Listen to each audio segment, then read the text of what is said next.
जो plane crash हुआ, इस एग्जैक्ट सेम प्लेन में पहले भी दिक्कतें आई थी। 4 साल पहले नवंबर 2021 में यह प्लेन लंदन से हैदराबाद आ रहा था कि फ्यूल लीक की वजह से इसकी इमरजेंसी लैंडिंग करानी पड़ी टर्की में।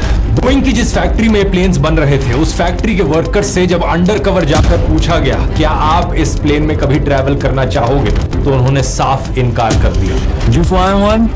No. You won't fly one. In employees ने दावा किया था कि ड्रीम लाइनर्स के अंदर खराब पार्ट्स लगाए गए हैं। कई बार मेटल्स के टुकड़े जैसा मलबा इन प्लेन्स के अंदर ही छोड़ दिया जाता है और इन वायलेशंस को ना रिपोर्ट करने का इन पर प्रेशर बनाया जाता है। वहां काम करने वाले क्वालिटी मैनेजर ने सीधा अपनी पत्नी से कहा था कि आज के बाद वो कभी किसी ड्रीम लाइनर में ट्रैवल नहीं करेंगे। 2012 और 13 के बीच में 11 ऐसे प्लेन्स डिलीवर किए गए थे जिनकी क्वालिटी इतनी खराब थी कि सिंथिया किचन्स का कहना था कि उन्हें रात को नींद नहीं आती थी। नमस्कार दोस्तों, 12 जून 2025 दोपहर के ठीक 1:30 बजे एयर इंडिया की फ्लाइट AI-171 अहमदाबाद के सरदार वल्लभ भाई पटेल इंटरनेशनल एयरपोर्ट के लोडिंग बे से बाहर निकलती है।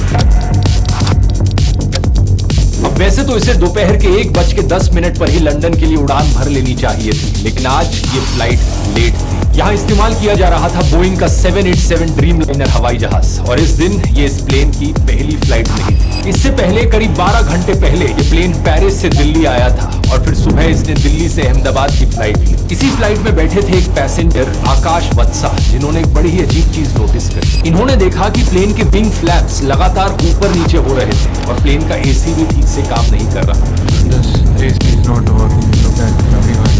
बाद में इन्होंने इस इंसिडेंट का वीडियो भी सोशल मीडिया पर शेयर किया। इनका कहना था सिर्फ एसी ही नहीं, प्लेन का एंटरटेनमेंट सिस्टम, रिमोट कंट्रोल कुछ भी ढंग से काम नहीं कर रहा था। लेकिन फॉर्चुनेटली 11:16 पर यह फ्लाइट अहमदाबाद में सेफली लैंड कर जाती।